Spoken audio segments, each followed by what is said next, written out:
आओ बच्चों, आज हम बहुत ही इम्पॉर्टेंट बात करने जा रहे हैं जो कि आपका सीबीएसई का सैम्पल पेपर आया हुआ है। उसी सैम्पल पेपर के अलग अलग पार्ट्स हैं और आपको कैसे अटेम्प्ट करना है। ये आपका विज्ञान है सिलेबस सब्जेक्ट और आपका कोड है 086। आपका जो पेपर होना है वो 90 मिनट्स का होना है और इसमें जो निर्देश दे रखे हैं वो आपको बहुत ध्यान से देखने हैं। फर्स्ट टाइम ये पेपर इस तरह से हो रहा है तो आपको और ज़्यादा सावधानी लेकर चलनी है। इसमें जो क्वेश्चन पेपर है उसमें 3 पार्ट्स होंगे, 3 खंड होंगे। पहला जो पार्ट होगा जो आज हम करने जा रहे हैं उसमें 24 क्वेश्चंस होंगे। 24 क्वेश्चंस में से 20 क्वेश्चंस के आंसर आपको देने हैं और अगर कोई बच्चा 24 के 24 क्वेश्चंस के आंसर दे देता है तो अधिक प्रश्नों के उत्तर लिखने से पहले उस बच्चे के जो शुरू में उसने 20 क्वेश्चंस के आंसर किए वही चेक होंगे, उसके बाद के क्वेश्चंस के आंसर चेक नहीं होंगे। तो यहाँ पर ऐसा नहीं है कि 24 क्वेश्चन हैं तो 24 नंबर मिलेंगे, यहाँ पर 20 प्रश्नों के ही नंबर मिलने वाले हैं। तो जो आपको बेस्ट क्वेश्चन आते हैं 24 में से, आपको पूरा कॉन्फिडेंस है कि मुझे ये आता है, उन्हीं क्वेश्चंस पे सबसे पहले निशान लगाएं और ध्यानपूर्वक पढ़ते हुए इसको करेंगे। आइए शुरू करते हैं। आज हम सेक्शन ए के बारे में ही बात करेंगे जिसमें 24 क्वेश्चंस हैं, भाग क जिसको हम कह सकते हैं। पहला प्रश्न देखते हैं। रीमा ने एक बीकर में 5 ml लेड नाइट्रेट विलेन लिया। साथ साथ लिखते चले जाओ। बिल्कुल, लेड नाइट्रेट जहाँ पर भी आता है तो उसका फार्मूला हो जाएगा PbNO3 होल ट्वाइस। और रीमा ने उसमें 4 ml पोटाशियम आयोडाइड बना दिया। तो पोटाशियम आयोडाइड का फार्मूला है Ki। इन दोनों को जब मिलाया तो इससे क्या बना? लेड आयोडाइड बना, PbI2 और पोटाशियम नाइट्रेट, 2 प्रोडक्ट बने। और दोनों में से जो लेड आयोडाइड है ये येलो पीले रंग का अवशेष बनाता है, इसलिए अवक्षेपण अभिक्रिया भी कहते हैं। तो पीले रंग के अवशेष बनते हैं। तो इनमें से 4 ऑप्शंस दे रखे हैं ABCD, इनमें से जो ठीक है वो आपका B ऑप्शन ठीक है। इसमें ये करेक्ट करेंगे। पूरे रीजन के साथ क्वेश्चंस के आंसर दें, जो आपको समझ आता है उन्हीं पे कॉन्फिडेंट होके क्वेश्चंस के आंसर देंगे। अब ये आपको प्रैक्टिकल है, इसको आप बहुत अच्छे से देखेंगे पूरे सेटअप को। इसमें क्या दे रखा है, इसने कहा कि निम्न दिए गए प्रयोग में उत्सर्जित होने वाली गैस A को पहचानें कि इसमें कौन सी गैस है। तो यहाँ पर सबसे पहले इस सेटअप को आपको ध्यान से देखना है। यहाँ पे लिखा हुआ है, ये पूरी परखनली है। परखनली के अंदर क्या दे रखा है? दानेदार जिंक के टुकड़े। तो आप जिंक लिखेंगे यहाँ पर।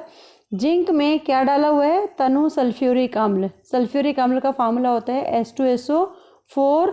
जब ये दोनों मिलते हैं, आपने पढ़ रखा है सेकंड चैप्टर के अंदर, धातु जब किसी भी अम्ल के साथ अभिक्रिया करती है तो लवण, जिंक सल्फेट और हाइड्रोजन गैस उसके अंदर निकलती है। तो यहाँ पर जो गैस निकलेगी, अंडरस्टूड सी बात है, यहाँ पे H2 है तो हाइड्रोजन गैस निकलने वाली है।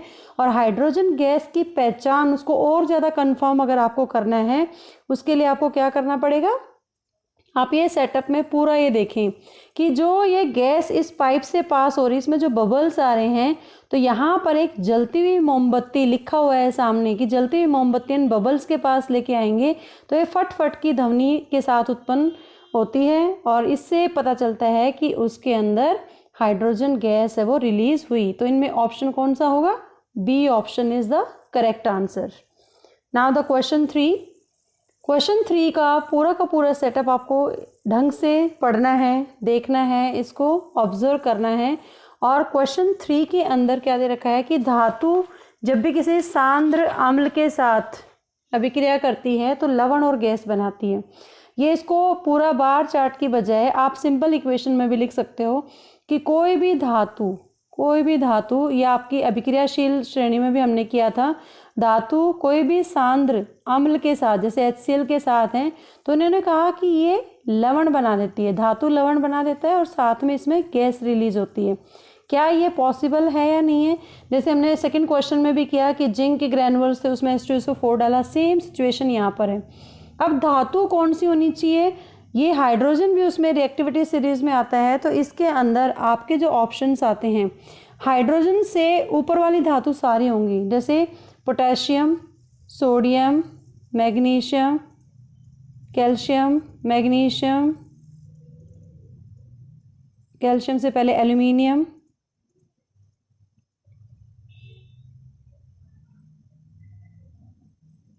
इसको दोबारा करते हैं। इसके अंदर धातु की जो रिएक्टिविटी सीज है उसमें क्या है, यहाँ पे लिखते हैं popular scientist Canning made a zoo in London hot city made up of silver gold and iron, ये इस तरीके से। तो यहाँ पर जो भी अम्ल होगा, यहाँ पे सांद्र अम्ल होगा वो हाइड्रोजन है। तो हाइड्रोजन से नीचे अगर कॉपर है तो कॉपर उसके साथ अभिक्रिया नहीं करेगा। ये वाला ऑप्शन हमारा क्रॉस हो जाता है कि कॉपर लेस रिएक्टिव है हाइड्रोजन से। लोहा है वो बिल्कुल करेगा, इसके साथ अभिक्रिया हाइड्रोजन से ज़्यादा रिएक्टिव है। इसी तरीके से मैग्नीशियम है वो रिएक्ट करेगा लेकिन साथ में हाइड्रोजन गैस भी निकलेगी, लेकिन इसने ना कह रखा है, तो ये ऑप्शन भी हमारा क्रॉस हो जाता है सेकंड।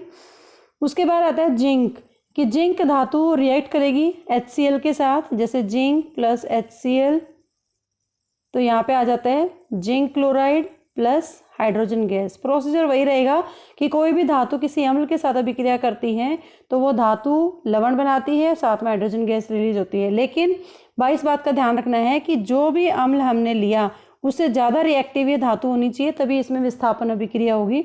तो जिंक भी रिएक्ट कर सकता है, इसमें उत्सर्जित गैस भी निकलेगी। तो हमारे जो राइट ऑप्शन आ जाते हैं वो आ जाता है पहला और fourth.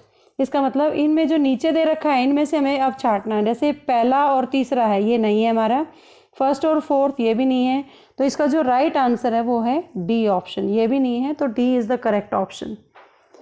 Now the next question is question number 4। निम्न में से कौन सी संतुलित रासायनिक अभिक्रिया है? बिल्कुल संतुलित में क्या देखना है आपको, कोई भी अभिक्रिया लेंगे उसका लेफ्ट हैंड साइड के एटम्स और राइट हैंड साइड के नंबर ऑफ एटम्स सेम होने चाहिए।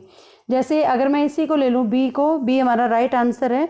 अगर 3 इसमें आयरन है तो यहाँ पे भी आयरन 3 है। हाइड्रोजन यहाँ पर 4 और 2, 4 दूनी 8 हो गए टोटल, तो 4 दूनी 8 यहाँ पे हाइड्रोजन है। ऑक्सीजन यहाँ पे 4 है, तो यहाँ भी ऑक्सीजन क्या है 4 है। तो इसलिए ये रिएक्शन बैलेंस्ड है और ये हमारा आंसर है, फोर्थ का आंसर आ जाएगा B. Now the question is 5। Question 5 के अंदर इस ग्राफ को भी ध्यान से देखना है कि जैसे pH मान जो होता है वो 0 से 14 होता है, 0 से 7 के बीच में अम्लीयता होता है, अम्लीय होगा ये 7 वाला लवण होगा उदासीन जिसको हम कहेंगे, और ऊपर हो जाएगा क्षारक 7 से 14। तो इन्होंने कहा गया दिया गया ग्राफ उदासीनीकरण अभिक्रिया को दर्शाता है। अम्ल को क्षारक में डालने पर विलयन का pH बदल जाता है।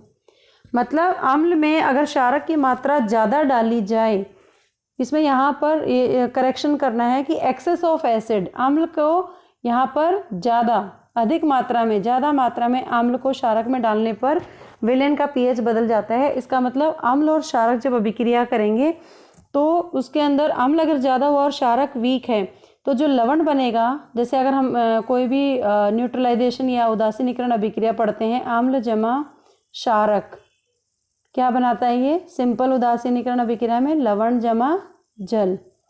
अगर इनमें से अगर ये अम्ल ज़्यादा स्ट्रॉन्ग है और ये वीक है तो यहाँ पे जो लवण है वो अम्ल वाला लवण बनेगा। अगर क्षारक स्ट्रॉन्ग है और अम्ल वीक है तो क्षारक वाला लवण बनेगा। तो क्षारक ही है यहाँ पर इस केस में, तो क्षारक क्या है 7 से नीचे है। तो ग्राफ के अंदर कौन सा ऑप्शन है जो उसकी अम्ल की मात्रा को बढ़ता हुआ दिखा रखा है, डी। तो इसका ऑप्शन आ जाएगा D. Now the question number 6। लोहे की कॉपर सल्फेट के साथ अभिक्रिया में क्या होता है, कॉपर सल्फेट और आयरन, या आप प्रैक्टिकल में भी करते हैं कि आयरन है वो कॉपर सल्फेट, आयरन नेल को कॉपर सल्फेट में रखते हैं तो कॉपर उसके ऊपर कवरिंग आ जाती है और ferrous sulphate light green colour का एक प्रोडक्ट बन जाता है। अब इस तालिका में हमें ये बताना है कि इसमें उपचयित पदार्थ क्या है, मतलब सब्सटेंस ऑक्सीडाइज कौन सी हो रही है जिसमें ऑक्सीजन ऐड हो रहा है, और जो ऐड हो जाता है वो पदार्थ उसी को हम कहते हैं रिड्यूसिंग एजेंट या उपचायक पदार्थ। तो सबसे पहले ऑक्सीडाइज अपचयित कौन सा पदार्थ है, तो यहाँ पर इसके अंदर आयरन है, आयरन सल्फेट में ऑक्सीजन ऐड हो रही है तो आयरन ही अपचयित पदार्थ है और उपचायक पदार्थ भी आयरन ही है। तो ए ऑप्शन जो है वो सही है इसके अंदर। तो इसके अंदर जो आंसर आएगा वो A is the correct one.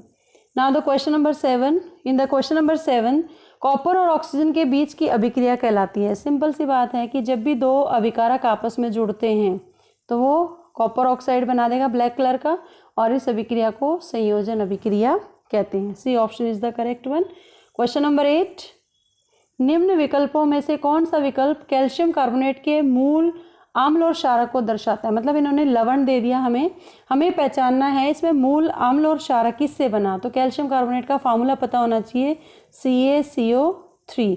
इसका मतलब जब भी कभी कोई लवण बनता है तो उसमें कैल्शियम हाइड्रोक्साइड से बना होगा, ये CaOH whole twice calcium hydroxide, plus इसके अंदर आ जाएगा ये CO3, जहाँ पर होता है कार्बोनिक एसिड में होता है CO3। तो ये पहले वाला बेस का पार्ट है और ये वाला एसिड का पार्ट होता है। तो दोनों जब ये रिएक्शन होती है तो ये बना देता है कैल्शियम कार्बोनेट प्लस वाटर। तो यहाँ पे मूल जो अम्ल है वो है कार्बोनिक एसिड, इसका मतलब ये बी ऑप्शन हमारा करेक्ट है। इसके अंदर B option is the correct one. मूल अम्ल बन जाएगा कार्बोनिक एसिड और मूल क्षारक है कैल्शियम हाइड्रोक्साइड। नेक्स्ट क्वेश्चन जो हम प्रैक्टिकल में बार बार आप लोगों को कराते हैं, एक सांद्र अम्ल को तनुकृत करते समय उत्पन्न होने वाली ऊष्मा से आप स्वयं को कैसे बचाएंगे। किसी भी तनु के अंदर जो कोई भी सांद्र अम्ल है उसका अगर हम उसको पानी डाल के उसको तनुकृत करेंगे तो अम्ल को जल में मिलाते समय लगातार हिलाएंगे, ना कि अम्ल के अंदर जल धीरे धीरे अगर जल डालेंगे आप, अम्ल में ले रखा आपने और अम्ल के अंदर जल डाल देंगे तो जल क्या करेगा, अम्ल की ऊष्मा को लेकर विक्षेपित हो जाता है, बाहर की तरफ स्प्रिंकल हो जाएगा और हमें जला सकता है। इसलिए हमेशा अम्ल को जल में मिलाते समय लगातार हिलाएंगे। ये option is the correct one. Second is next is question number 10।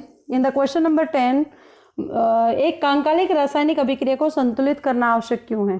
क्योंकि जब भी कोई अभिक्रिया, कांकालिक अभिक्रिया क्या होती है, जिसमें लेफ्ट और राइट के जो अभिकारक और उत्पाद हैं उनकी अगर परमाणुओं की संख्या बराबर नहीं है, जैसे अगर मैं यहाँ पे बात करूँ H2 + O2 H2O, ये एक अभिक्रिया है, ठीक है।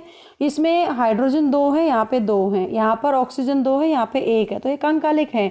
अगर मुझे इसको बैलेंस करना है तो मैं इसके सामने 2 लगा दूंगी, यहाँ पे 2, तो हाइड्रोजन भी 4 हो गए दोनों तरफ और ऑक्सीजन भी 2 हो गए दोनों तरफ, तो ये एक संतुलित अभिक्रिया है।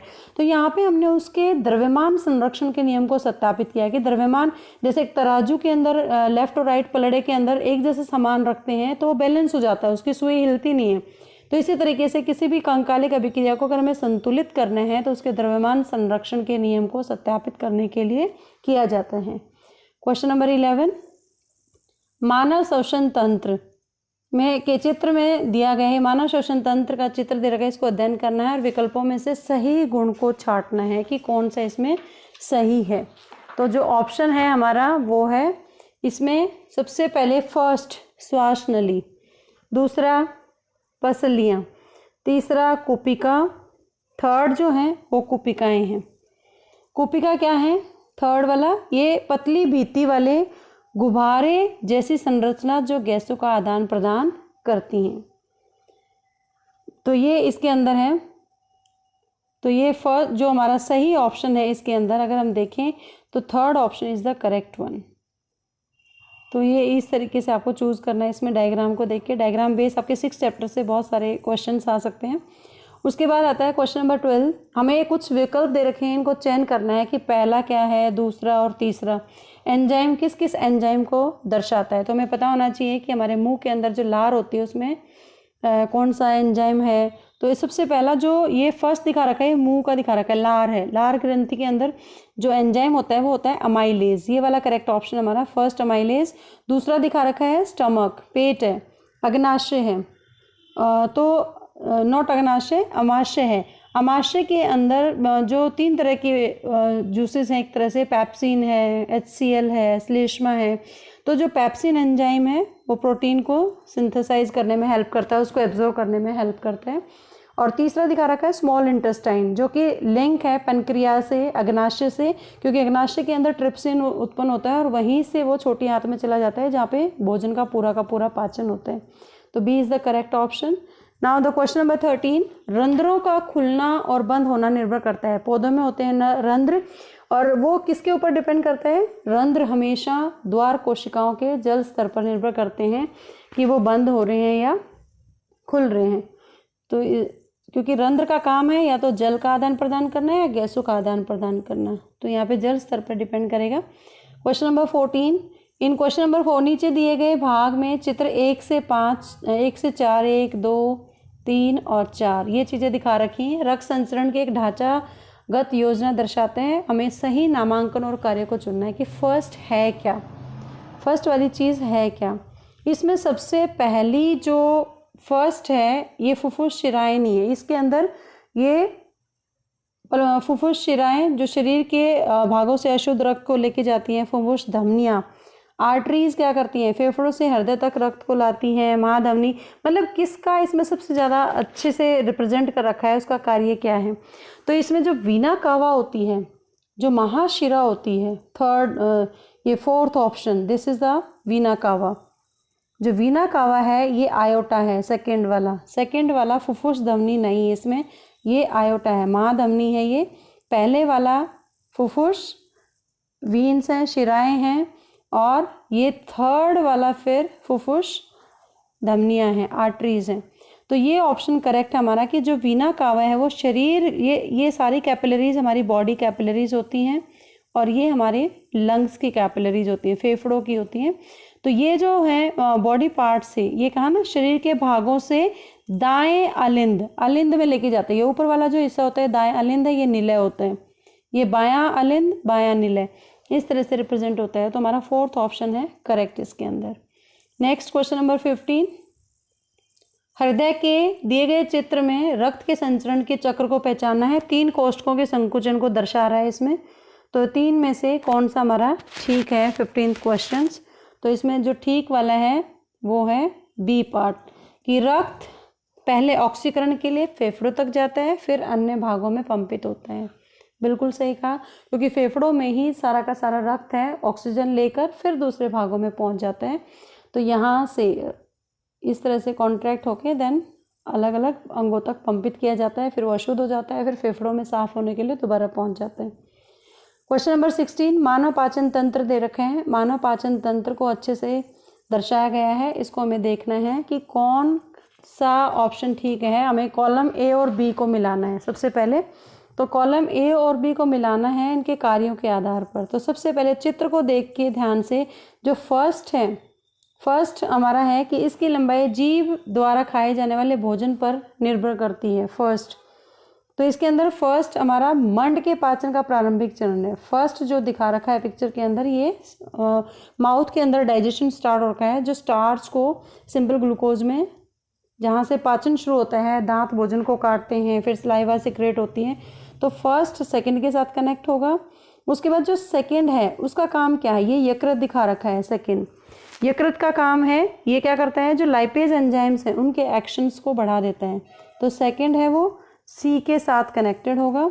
उसके बाद जो थर्ड है वो छोटी आंत दिखा रखी है कि थर्ड के अंदर इसकी थर्ड डी है, जहाँ पर छोटी आंत के अंदर कार्बोहाइड्रेट, प्रोटीन, वसा का पूर्ण पाचन सबसे ज़्यादा छोटी आंत में होता है। और फोर्थ दिखा रखी है छोटी आंत की लंबाई। छोटी आंत ही दिखा रखी है कि इसकी लंबाई डिपेंड करती है कि जो जीव खाना खाते हैं वो उस बात पर निर्भर करता है कि कोई जैसे घास खाने वाले जीव हैं तो उनकी छोटी आंत लंबी होती है, क्योंकि उनको चीव करना पड़ता है लगातार। उसमें सेलुलोज होता है जिसको चबाने के लिए टाइम चाहिए। वो पका हुआ भोजन नहीं होता जो जल्दी पच जाए, तो वो डिपेंड करता है। तो यहाँ पर ऑप्शन जो आया हमारे पास, ये B option is the correct. First का बी, सेकंड का सी, और थर्ड का डी, और फोर्थ का ए। तो अकॉर्डिंग टू रीजन हमें इनको पहचानना है अच्छे से। क्वेश्चन नंबर 17, निम्न में से कौन सा दर्पण का प्रयोग दंत चिकित्सक मरीजों के दांतों की जांच के लिए करते हैं। तो 2 तरह के दर्पण आप लोग पढ़ चुके हैं। एक होते हैं समतल दर्पण, एक होते हैं गोलीय। और गोलीय भी 2 तरह के होते हैं, उत्तल और अवतल। तो हमेशा जहाँ पर सीधा इमेज बनता है और बड़ा साइज बनता है वो अवतल दर्पण में होता है, जहाँ पे फोकस और पी के बीच में ऑब्जेक्ट को रखते हैं, और वो दंत चिकित्सक है अवतल दर्पण का इस्तेमाल मरीज के दांतों को जांच के लिए करते हैं।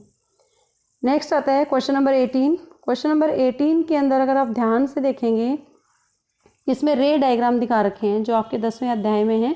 तो आपको देखना है कि कौन सा चित्र एक अभिसारी लेंस द्वारा, अभिसारी मतलब कॉन्वेक्स लेंस, एक तरह से हम उसको कहेंगे उत्तल लेंस। अभिसारी लेंस, उत्तल लेंस होता है जो रेज को इकट्ठा करता है, और अपसारी होता है जो रेज को बिखेर देता है। तो अभिसारी लेंस होता है उत्तल लेंस। ये सारे के सारे उत्तल लेंस है जो हमारी आंखों के अंदर भी होते हैं। तो ये भी उत्तल लेंस से जो शेप होती है उत्तल लेंस की, जस्ट लाइक दिस, जो बीच में से मोटा और किनारों से पतला होता है।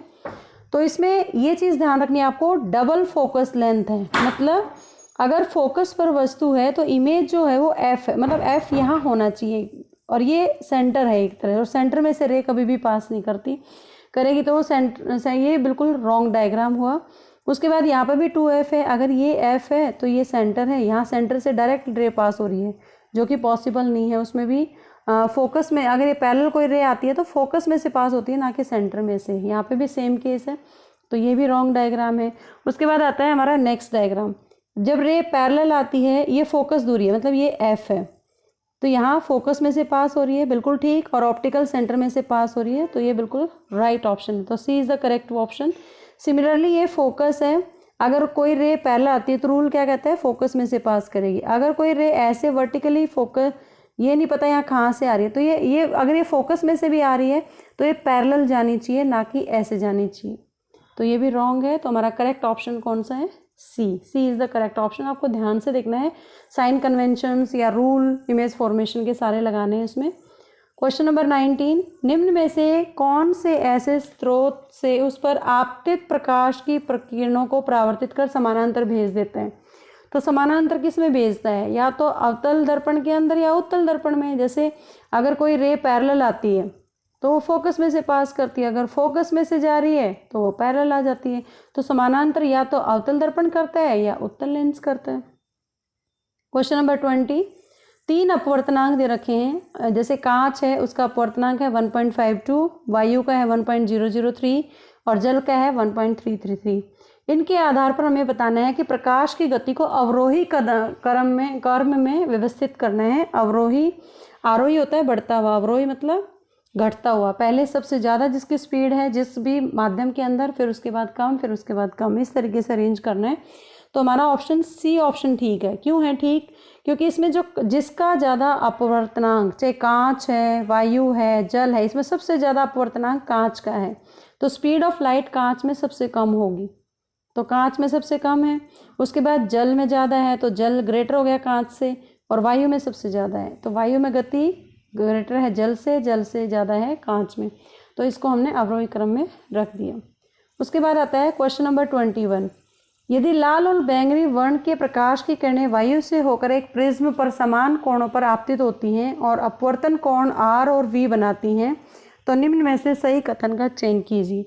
तो सबसे पहले तो आपको प्रिज्म वाला एक्सपेरिमेंट आपने देखा होगा, जैसे ग्लास लैब का होता है ऐसे प्रिज्म का होता है। आप इसकी साइड ले लो, बी सी माना कि बेस है इसका, और यहाँ से एक मिड पॉइंट पर एक परपेंडिकुलर ड्रॉ कर दो, यहाँ पर इधर से भी एक परपेंडिकुलर ड्रॉ कर देते हैं, तो ये पॉइंट हो जाता है O और ये पॉइंट होता है O'।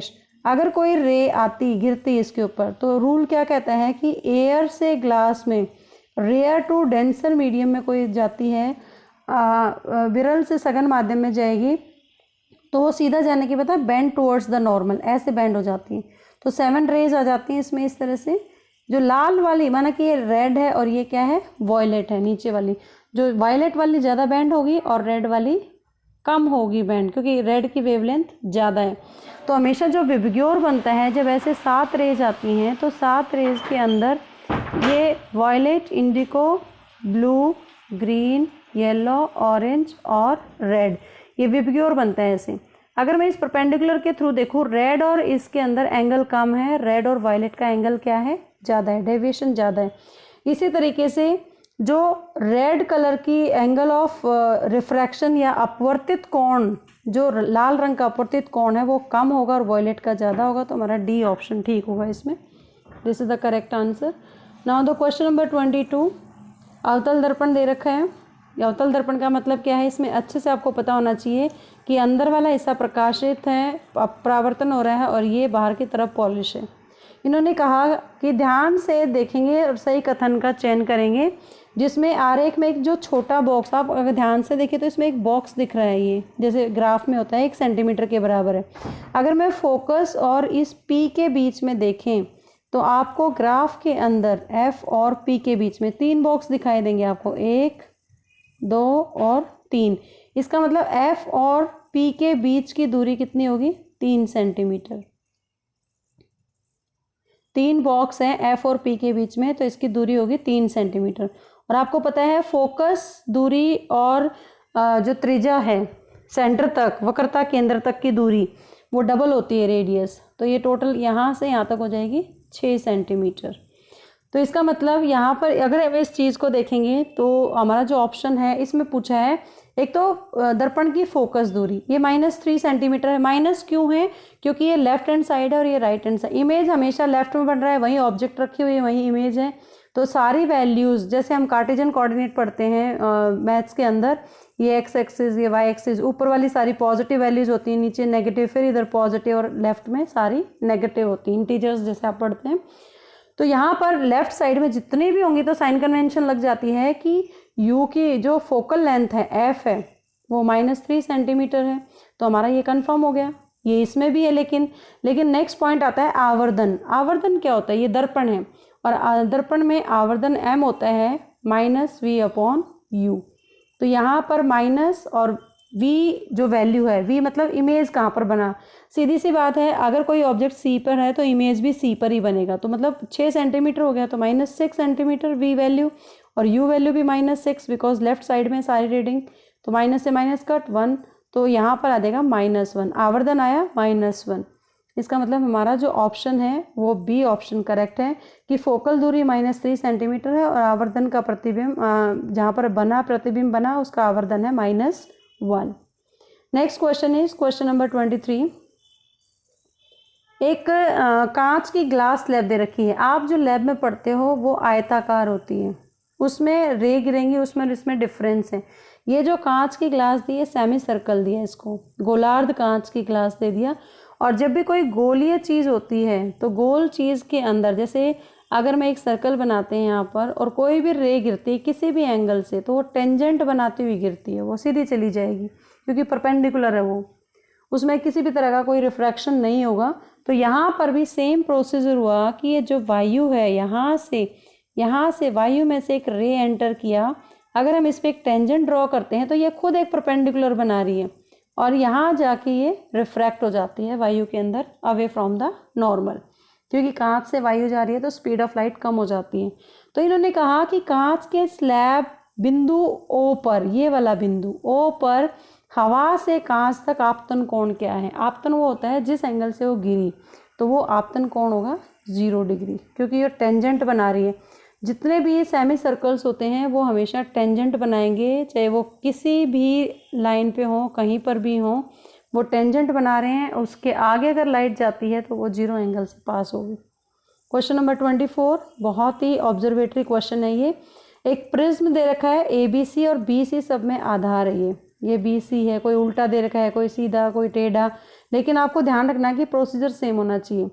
श्वेत प्रकाश की एक संकिरण किरण प्रिज्म पर आपतित होती है, जैसा कि नीचे दिखाया गया है। कौन से आरेख में स्पेक्ट्रम का ऊपर से तीसरा रंग आकाश के रंग से मेल खाता है? मतलब नीला है, ऊपर से नीला, ऊपर से तीसरा रंग। तो हमें देखना है कि जो विबग्योर बनेगा वो ऐसा बनना चाहिए कि वायलेट कलर ऊपर हो, इंडिगो एंड देन ब्लू। तो इसमें अगर हम देखेंगे, ये तो सिंपल एक्सपेरिमेंट जो हम करते हैं, ये तो ऐसे विबग्योर डाउन से अप बन जाएगा विबग्योर, तो इसमें तो कोई कलर आएगा नहीं। उसके बाद अगर हम सेकंड वाला ऑप्शन देखें तो सेकंड ऑप्शन में ये इस प्रिज्म को उल्टा किया हुआ है। तो यहाँ पर अगर हम एक परपेंडिकुलर ड्रॉ करेंगे यहाँ पर और एक यहाँ पर परपेंडिकुलर ड्रॉ कर देते हैं इसको, तो ये रे एयर से ग्लास में जा रही है, तो ये सीधा जाने की बजाय बेंड्स टुवर्ड्स द नॉर्मल हो जाएगी। एंड देन अगेन इसके अंदर क्या होगा कि ये सीधी जा रही, अवे जाएंगी, ऐसे जाएंगी। और अवे जाने का मतलब क्या है कि जो एंगल है इस तरीके से बनेगा कि सारे की सारी रे जो विबग्योर बनेगा तो VIBGYOR, रेड यहाँ पर इस तरफ आएगा नीचे की तरफ और वॉयलेट ऊपर आएगा। तो इन्होंने स्पेक्ट्रम का ऊपर से यहाँ से तीसरा कलर विबग्योर है, तो हमारा second option is the correct one. तो ये आज हमने जो करना था इसमें से खंड क कहेंगे इसको, section A of the sample paper जो CBSE ने रिलीज़ किया था अभी थोड़े दिन पहले। तो इस तरीके से पूरे रीजन के साथ आपको 24 क्वेश्चंस दे रखे होंगे, 24 में से 20 क्वेश्चन बेस्ट जिसमें आपको कॉन्फिडेंस है वही क्वेश्चन करें। All the best for your exam. I hope you understand the section A of the CBSE sample paper. Keep watching Super Vigyan. Thank you so much.